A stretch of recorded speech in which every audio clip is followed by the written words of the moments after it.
اگر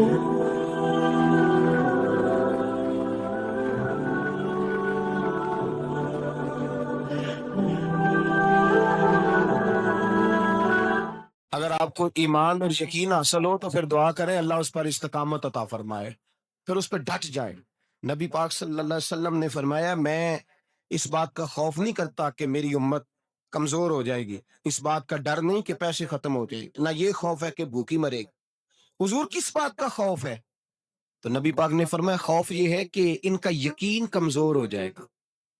یاد رکھیں اگر اعتبار نہ ہو تو گھر نہیں چلتا، تو اگر اللہ رسول پر یقین کامل نہ ہو تو پھر بندہ مسجد نہیں آ سکتا، پھر اس کا دین نہیں چلتا، پھر اس کے لیے مشکل ہے نماز، پھر اس کے لیے مشکل ہے راہ خدا میں خرچ کرنا۔ میرے نبی پاک نے فرمایا یوں نہ کہا کر کہ یا اللہ چاہے تو دے چاہے تو نہ دے، جب مالک سے مانگ تو کہا کر یا اللہ تجھی سے مانگنا ہے، میں لے کے اٹھوں گا، تو مجھے دے گا۔ فرمایا جتنا تیرا یقین کامل ہوگا اتنا ہی اللہ تجھے جھولی بھر کے عطا فرمائے گا۔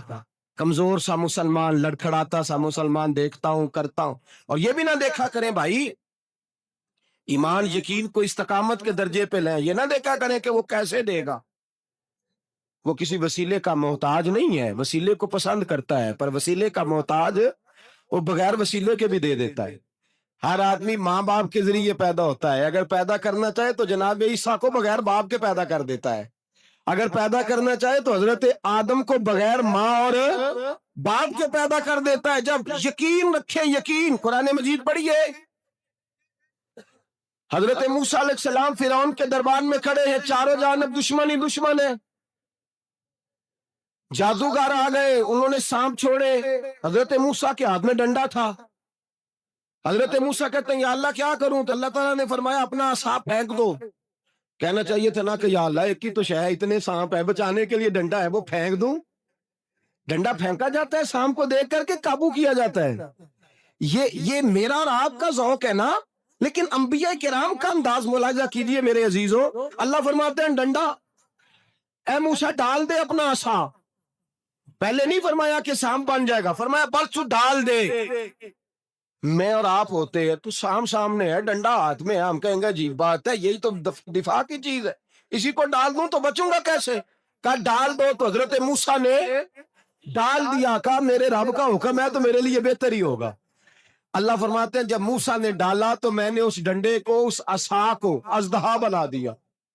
اب کبھی عصا بھی اژدہا بنے، کبھی چھڑی بھی بہت بڑا اژدہا بنی ہے، لیکن قرآن کہتا ہے جناب موسیٰ نے ڈالا تو اللہ نے اژدہا، بلکہ اس سے پیچھے چلیے، عورتیں کمزور یقین کی ہوتی ہیں نا، جناب موسیٰ پیدا ہوئے تو اللہ فرماتے ہیں میں نے موسیٰ کی ماں کے دل میں بات ڈالی، ماں کے دل میں، صندوق میں ڈال کے تو اس کو دریا میں بہا دے۔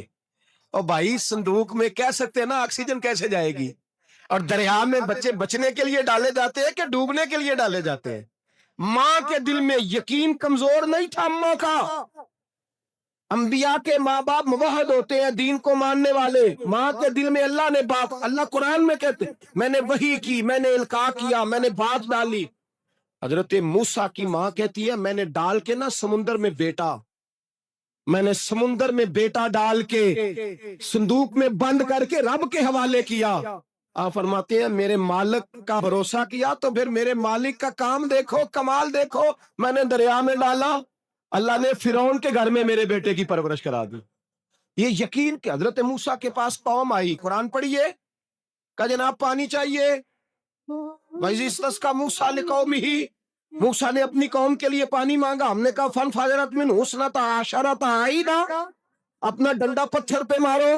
عقل والا آدمی ہوتا تو اڑ جاتا، کہتا یا اللہ پتھروں سے بھی کبھی پانی نکلا ہے؟ اضرب بعصاک الحجر، مارو پتھر پہ ڈنڈا۔ اللہ کے نبی نے منٹ نہیں لگایا، تھا کر کے ڈنڈا لگایا، فَانْفَجَرَتْ مِنْهُ اثْنَتَا عَشَرَةَ عَيْنًا۔ اللہ فرماتے ہیں جناب موسیٰ نے ایک عصا مارا، میں نے 12 چشمے جاری کر دیے۔ تو لے تو لا اللہ کرتا ہے، اللہ کہتا ہے پڑھ نماز روزی دوں گا، کہتا ہے سوچتا ہوں۔ اللہ فرماتا ہے آجا مسجد میں تیرا ہو جاؤں گا، کہتا ہے دیکھتا ہوں۔ رب فرماتا ہے تو میرے محبوب کی غلامی کر، میں تجھے محبوب بنا لوں گا۔ تو کہتا ہے تھوڑا بڑا ہو کے داڑھی رکھنی ہے، ابھی سیانا ہو کے، میں ذرا سرٹیفکیٹ لے لوں اسرائیل سے کہ کتنے سالوں کے بعد آئیں گے، پھر شروع کروں گا۔ پروگرام بنا رہا ہے، ابھی تو ارادے میں ہے۔ اللہ کے پیغمبر کا ڈنڈا، اور اس سے زیادہ آگے بات ہو گئی، پیچھے فوج لگی ہوئی ہے فرعون کی، مجمع ہے، ہزاروں لاکھوں کا لشکر لے کے، تلواریں نیزے، فرعون پیچھے، آگے دریا آ گیا۔ حضرت موسیٰ علیہ السلام کھڑے ہیں، اب کدھر جائیں؟ اللہ پاک نے فرمایا مارو ڈنڈا۔ کہاں؟ پانی پہ ڈنڈا مارو۔ اب حضرت موسیٰ علیہ السلام پانی پہ ڈنڈا مارے تو پانی ابلے گا، اس سے زیادہ کیا ہوگا؟ پہلے پتھر پہ ڈنڈا مروایا تو پانی نکلا، پانی پہ ڈنڈا مروایا، فَإِذْ فَرَقْنَا بِكُمُ الْبَحْرَ فَأَنْجَيْنَاكُمْ وَأَغْرَقْنَا آلَ فِرْعَوْنَ۔ اللہ فرماتے ہیں موسیٰ نے پانی پہ ڈنڈا مارا تو میں نے پانی میں رستے بنا دیے۔ ایک جگہ ڈنڈا مارا تو پانی نکل آیا، دوسری جگہ عصا مارا تو پانی خشک ہو گیا، 12 چشمے بن گئے، 12 رستے بن گئے دریا میں سے۔ حضرت موسیٰ علیہ السلام گزر گئے اور اللہ فرماتے ہیں فرعون بھی آیا تو اسے میں نے غرق کر دیا، اور وہ کھڑا دیکھتا ہی رہ گیا کہ بنا کیا ہے۔ جب یقین کامل نصیب ہوتا ہے، اعتماد کی دولت اللہ دیتا ہے، جب انسان کو یہ انشراح صدر ہو جاتا ہے کہ میری نجات خدا کے حکم میں ہے اور رسول اللہ کے قدموں میں ہے، جب اسے یہ انشراح حاصل ہوتا ہے تو پھر نماز کا لطف آتا ہے۔ غور کیجیے کیا جملہ کہہ دیا میں نے، پھر اسے نماز کا پھر اسے نماز بوجھ نہیں بلکہ نماز نہ پڑھے تو اس پر بوجھ ہوتا ہے، پھر قرآن مجید اس کی روح کا ساتھی ہو جاتا ہے، پھر عبادات، تقوی، پرہیزگاری، پھر وہ ایک سنت کے چھوٹنے پر پریشان رہتا ہے۔ جب یقین کی دولت نصیب ہوتی، قرآن مجید فرقان حمید نے کہا ایمان لاؤ تو پھر ایمان پہ ڈٹ جاؤ، مسلمان بنو تو پھر اسلام پر۔ پھر یہ جو کمزوری ہے نا، یہ دیکھتے ہیں، کرتے ہیں، چلتے ہیں، ابھی کل، ابھی پرسوں، بہانے، ہیلے، ابھی میں نماز شروع کرتا ہوں، دیکھتا ہوں لا الہ الا اللہ محمد الرسول اللہ صلی اللہ علیہ۔ جب کسی نے کلمہ پڑھا تو اس پر پورا دین ضروری ہے، پورا۔ اب وہ یہ نہیں کہہ سکتا کہ تھوڑا تھوڑا کر کے آؤں۔ یقین کی دولت، نعمت، اللہ پاک قرآن مجید میں فرماتے ہیں ان الذین قالوا ربنا اللہ ثم استقاموا، جنہوں نے کہا کہ اللہ ہمارا رب ہے اور پھر وہ اس پر ڈٹ گئے، پھر اس پر وہ کہا تو ڈٹ گئے، کھڑے ہو گئے، نہیں اللہ ہی رب ہے، اللہ ہی دینے والا، اللہ ہی مالک، اللہ ہی ہمارا رازق ہے، رب ہی ہمارا سب کچھ۔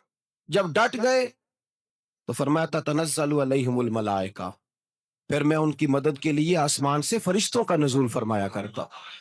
فرشتے کیا کہتے ہیں؟ اللہ تخافوا ولا تحزنوا، غم نہ کرنا، خوف نہ کھانا، وابشروا بالجنۃ التی کنتم توعدون، ہم تو تمہیں اللہ تبارک و تعالیٰ کی اس جنت کی خوشخبری دینے آئے ہیں جس کا رب نے تمہارے ساتھ وعدہ کیا ہوا ہے۔ پھر فرشتوں کا نزول ہوتا ہے، لیکن شرط کیا ہے کہ ایمان لائے، اور پھر ایمان پر پھر یہ نہ سوچے کہ وہ کس طرح دے گا، وہ کیسے عطا کرے گا، وہ میری مدد کس طرح کرے گا، نظام کیسے چلے، ڈٹ جائے، ڈٹ جائے، کہے میرے اللہ کا حکم ہے تو میں نے حلال ہی کھانا ہے، میرے رب کا حکم ہے تو میں نے تھوڑے پہ گزارا کرنا، میرے مالک کا حکم ہے تو میں نے اپنی جیب دیکھنی یا دوسرے کی نہیں دیکھنی، میرے رب کا حکم ہے تو میں نے اس کی اطاعت میں رہنا۔ جب ڈٹ جائے گا اللہ کے احکامات پر، جب ڈٹ جائے گا تو اللہ فرماتا ہے پھر میں تیری مدد کے لیے فرشتوں کا نزول کروں گا۔ نبی پاک صلی اللہ علیہ وسلم نے فرمایا 2 دولتیں اگر کسی کو اللہ دے دے تو سمجھے اللہ نے اسے دنیا کی سب سے زیادہ دولت عطا فرما دی۔ یا رسول اللہ وہ کون کون سی چیزیں ہیں؟ فرمایا ایک جس شخص کو اللہ نے معاف کرنے کی دولت عطا کر دی، جو معاف کرنے لگ گیا، جس کی طبیعت میں درگزر آ گیا، جو معاف کرنے لگا، غلطیاں معاف کرنے لگا، جس کو ایک دولت یہ مل گئی، اور دوسرا میرے مصطفیٰ نے فرمایا جسے اللہ نے یقین کی دولت عطا فرما دی۔ جس کو یہ 2 دولتیں مل جائیں، ایک درگزر کرنا، دوسرا رب رسول پہ یقین کامل رکھنا، اسے کائنات کی ہر شے مل گئی۔ میرے نبی پاک نے فرمایا جب بھی دعا مانگو خدا سے یہ 2 نعمتیں مانگا کرو، عرض کیا کرو اے اللہ درگزر کی دولت عطا فرما، اے اللہ تو ہمیں یقین کی دولت عطا فرما، ایمان کی قوت اور پختگی نصیب فرما۔ میرے بھائی، حضور نے فرمایا مانگ کے لو۔ کمزور ایمان والا شخص کسی کام کا نہیں ہوتا۔ جس آدمی کے ذہن میں شک کا بیج ایک دفعہ جنم لیتا ہے، وہ آدمی تو غلام سے بدتر ہے۔ بے کیف سجدہ، روٹھی روٹھی سی عبادت، اس کی زندگی کیفیات سے خالی ہے۔ جس شخص کو پتہ چل جائے نا لوگ میرے مخالف ہیں، اس کا تو سجن رہتا ہی کوئی نہیں۔ اصل بات یہ ہوتی ہے کہ یہاں سوچ بیٹھا ہے کہ دنیا میرے خلاف ہے، یہاں مخالفت یہاں بیٹھ گئی ہے، دو بندے باتیں کر رہے ہیں تو پریشان ہے، میرے خلاف ہی لگے ہوئے ہیں، میری ہی بات ہو رہی ہے، کیونکہ اصل تکلیف کہاں ہے؟ اور اگر یہاں یقین کامل ہو گیا نا کہ سارے مجھ سے پیار ہی کرتے ہیں، تو پھر دو بندوں کو بات کرتا دیکھیں گے تو یہی سوچے گا میری تعریفیں کر